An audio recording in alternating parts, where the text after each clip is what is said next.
प्रतीक दिल्ली में joint family के साथ रहता था, लेकिन जॉब की वजह से अपनी माँ के साथ दूसरे शहर में शिफ्ट हो जाता है, जहाँ उसकी प्रीति के साथ लव मैरिज हो जाती है, जिस पर बहू को नापसंद करते हुए उसकी माँ पूरा समय प्रीति को परेशान करने के तरीके निकालती रहती है। प्रीति, कहाँ हो? सुबह का नाश्ता दोपहर में खिलाओगी क्या? इसमें प्रीति और प्रतीक ऑफिस जाने के लिए तैयार हुए कमरे से बाहर आते हैं, जिसे देख सास प्रीति पर भड़कने लगती है। महारानी, तुम सुबह सुबह तैयार होकर घर का सारा काम छोड़कर कहाँ चल दी? जी वो ऑफिस। हैं? तुम ऑफिस जाओगी तो घर में जो सफाई, नाश्ता, खाने का काम है वो क्या मैं करूंगी? माँ, मैंने उससे वादा किया था कि वो जॉब कंटिन्यू कर सकती है। अरे वाह जी वाह, दोनों आपस में सलाह कर फैसले ले लिए। मैं क्या यहाँ बेवकूफ बैठी हूँ?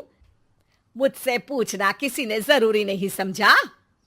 मम्मी, आप फिक्र ना करें, मैं आज ही रेजिग्नेशन दे दूंगी।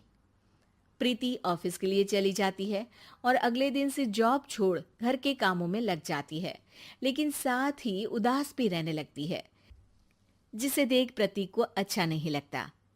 मुझे पता है तुम्हें अपनी जॉब कितनी पसंद थी। आई एम सॉरी प्रीति। अरे कुछ नहीं होता, बस मम्मी खुश रहनी चाहिए। अब प्रीति अपनी सास को खुश करने और उनका दिल जीतने की जी तोड़ कोशिश करती रहती है, पर सास कभी उससे सीधे मुंह बात तक नहीं करती। इसी तरह दिन बीतने लगते हैं। एक शाम प्रतीक ऑफिस से परेशान घर वापस आता है। माँ, चाची का फोन आया था। दादी की तबीयत बहुत खराब है, हमें दिल्ली जाना होगा। पति की बात सुन प्रीति तो पैकिंग शुरू भी कर देती है, पर माँ वहीं बूत बनी खड़ी रह जाती है। लगता है मम्मी अपनी सास से बहुत प्यार करती हैं, तभी उनके बीमार होने की खबर सुन शॉक में आ गई। ये प्यार नहीं, परेशानी है। तुम तो ऐसे सोचो कि अब से जब तक दिल्ली में हो तुम्हारे अच्छे दिन शुरू। अच्छा, ऐसा क्या है दिल्ली में? वो तुम्हें कुछ ही घंटों में पता चल जाएगा।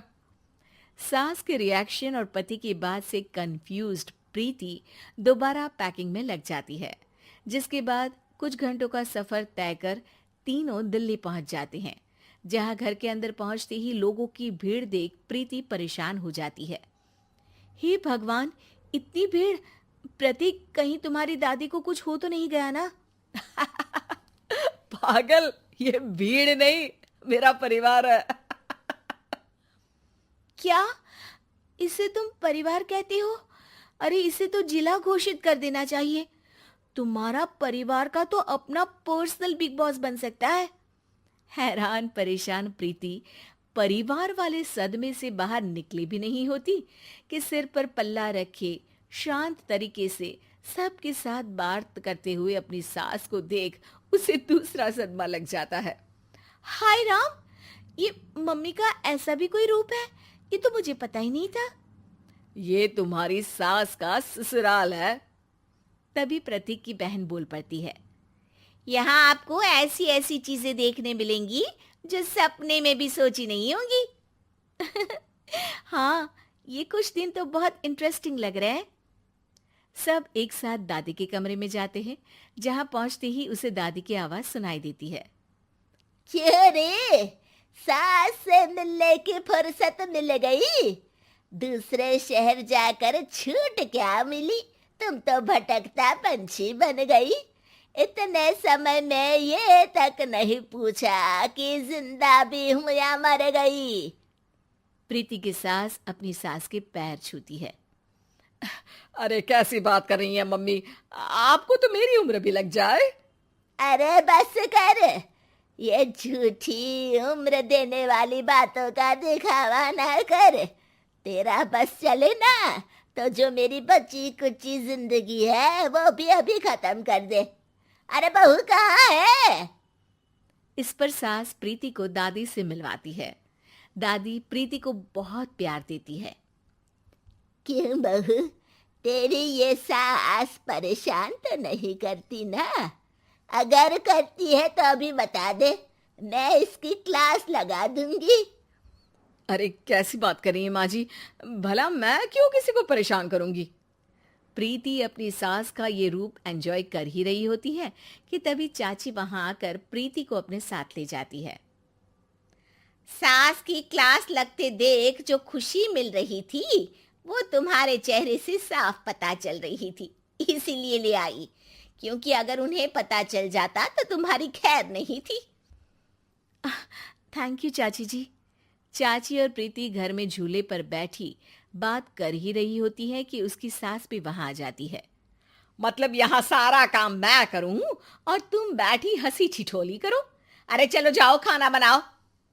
सास प्रीति को डांट कर काम करने भेज देती है, जिसे दादी देख लेती है और एक बार फिर सासू माँ की क्लास लग जाती है, जिसे पूरा परिवार मजे से खड़ा होकर देखने लगता है। क्यों रे, मैंने तुझे काम बोला और तू उस बच्ची को परेशान कर रही है। सास की कोई इज्जत रह गई है इस घर में या नहीं? यहाँ खुद की सास होते हुए भी ज्यादा बड़ी बन रही है। अब नहीं मम्मी जी, मैं तो बस थोड़ी मदद के लिए बोल रही थी।